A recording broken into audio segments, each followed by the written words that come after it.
Hey, welcome to 604 Seconds, a podcast created by local youth worker voices for local youth workers in the Lower Mainland.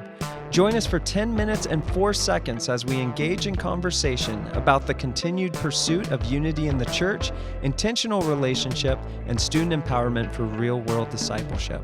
For more information on upcoming events and even connecting with youth pastors on the third Thursday of the month in one of the city hubs, be sure to visit 604.network. Hi, everybody. My name is Jonathan. Welcome to another edition of 604 Seconds. The aim of this podcast is to launch our Youth Pastors Hubs into a discussion or into an internal discussion that you can have on your own as well. Just thinking about the things that are going on in youth ministry locally here in Metro Vancouver. And so what we do is we bring in different youth pastors and from the city, those that we're in relationship with, just to chew on ideas of student empowerment and what unity would be for. And so today we have Chris. Maybe you can introduce yourself and tell us what you're doing in terms of what your role is, maybe what it used to be, and also the role that you play in the network, just to give us some context. But before you do, your time counts towards the 604 seconds. So there we go. I get the intro for free. It's part of the rule. Sounds good. Yeah. So my name's Chris. I'm a family pastor now in Surrey. I was a big job. Yeah, big job. So I oversee a couple staff underneath me now. Okay. But that's a fairly recent transition. I've only been in that role for less than a year now. Prior to that, I was a youth pastor at a church in Surrey for about 10 years. And then prior to that, I was an associate youth pastor at a different church. So there you go. Yeah, so I've been in youth ministry for quite a long time. Would you be comfortable telling us how many years? Well, if you include the times when I started as a volunteer, this is like I've been involved with youth ministry for over 20. Wow. Yeah. Veteran. You look great. Okay, so I would love to know what have been the firstly, when you've been in these lot of different kinds of youth pastor roles, and you're still a youth pastor in many ways. We're seeing family ministries. What has been kind of like one thing that stands out in terms of your journey in leadership?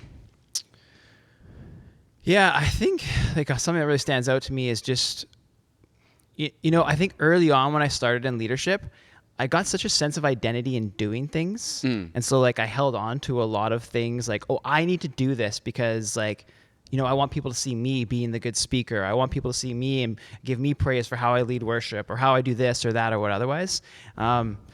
And the longer I've been in it, the more joy I get out of actually giving leadership away, like giving it to other people and seeing other people's. Like I'm at this point now where I'm totally happy if I never go on the stage. Like I could be totally in the background and just celebrating others, and that is like just such joy for me. Yeah, that's amazing. So how does that play itself out? Like how do you coach the youth pastors that you're leading now? Mm-hmm. How do you coach them in? Like, what do you tell them to do or not to do, having, like, learning that lesson and now having the role that you have in their lives? What does that instruction look like practically to them? Yeah. No, that's really good. I think part of it is just, like, I think I have had to recognize what needs to go on in myself. I need to be okay with people failing and, like, people making mistakes. Because I think sometimes that's what's kind of gotten in the way for me is like I held on really tightly and failure can't happen. Right. And if I'm okay with them failing, I'm okay releasing them into things a little bit before maybe they're ready. And I think one of the things I've recognized is super critical is empowering them to make mistakes, go try things, make mistakes, see what happens, and then me being the person that they can come back to and debrief with. Yeah. And we can actually work through and go like, how can we grow your faith in this? Yeah. What do you think makes mistakes so, I mean, maybe this is an obvious question, but I'd love to hear your answer on it. Why is failure so scary in ministry? Like, why was it scary for you? What made you clench? I think sometimes it can be like a worry, like, how is this going to reflect on God? How's this going to, but I think for me, a big part of it is like just that fear of approval. Like I want people to think well of me.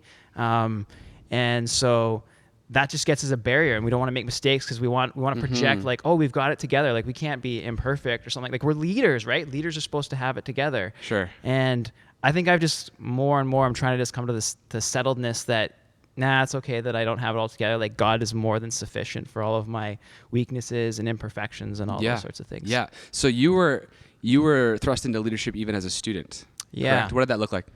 Yeah, I think like I didn't grow up going to church, and I came to youth group when I was about 15 years old. A friend invited me. So like, I mean, God, that's awesome. Yeah, ministry thing is a huge part of my passion because of my own experience. Wow.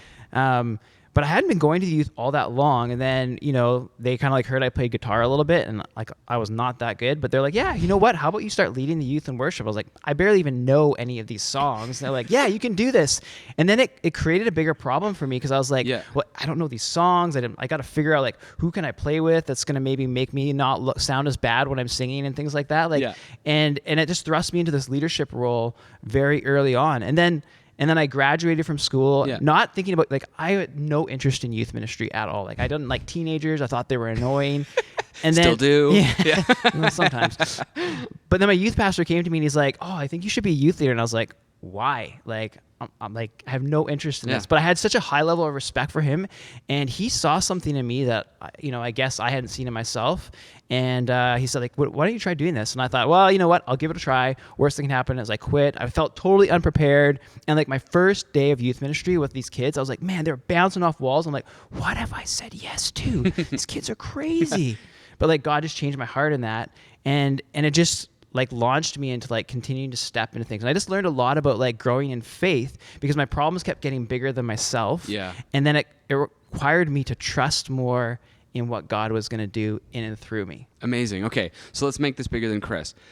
I'll put on my slightly cynical hat for the sake of conversation. A tongue-in-cheek thing that I've heard said, and I've definitely said myself, is that this is so bad, but forgive me, the only disciples that youth ministry makes these days are the ones that are involved in the worship team. Yeah. And I know that that's not totally true, but I get where that cynical sentiment comes from, because there's something to do. Yeah. There's something to fail at. There's a problem worth rising to. By the way, this is going to date yourself, but like, what was the hit song that you played in front of your worship team? Can you go back that far? It's like Waves of Grace era? It totally was. That's the first one that came to my mind. Waves of Grace, amazing. I was just checking. So we're back.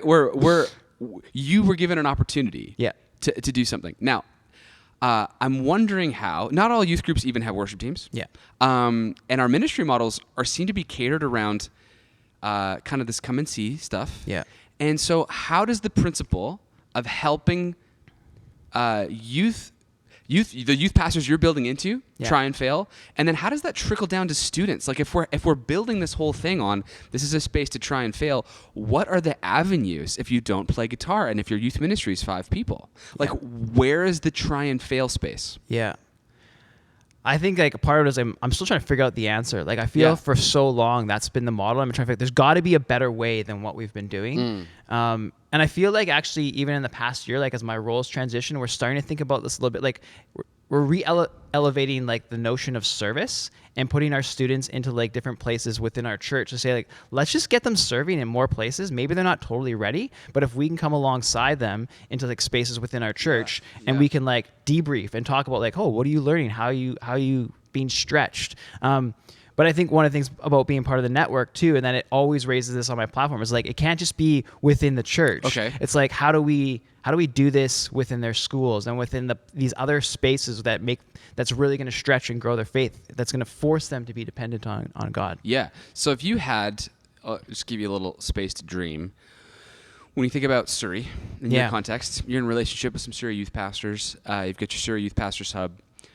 If you were to paint like the dream scenario, as hard as it may be, and it may be as unrealized as it may be, what's the dream in terms of how those relationships work together to foster more and more opportunities for students to experience what you're talking about? Because right now, maybe most people watching this are going to be in a youth pastor's hub setting, and it's nice to have conversations about what that looks like in the local church, like you're saying. Yeah. But how does the unity play a role in that? Like in a dream scenario, it doesn't have to be happening. I'm just like wondering why you show up, why you keep inviting people to show up to these ecumenical moments. It must have something to do with that empowerment piece.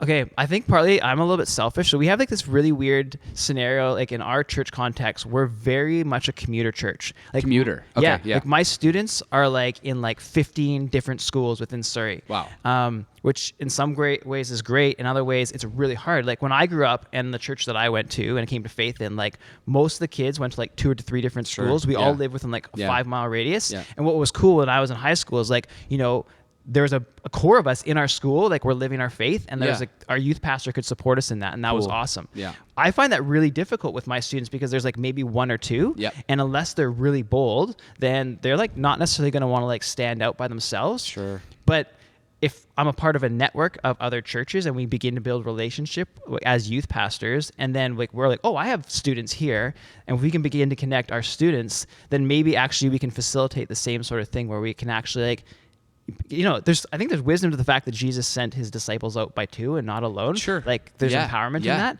And so I think, if we're part of a network where we can like grow our relationship, where we can like empower our students together, then I think that's actually just going to produce something pretty wonderful. Cool. That's amazing. What would you got? Well, we got 45 seconds. Got to say it fast. What would you pray as students try and maybe fail in the real world thing? Yeah. What's the deepest prayer that would take for you that would take place in their hearts as a result? Like something happened in you, you tried and failed. What are you praying for in your students as we try to do that more and more? I think that it would just produce more and more seeds of faith and trust, and that they would increasingly grow less dependent on their own effort, but more dependent on Christ.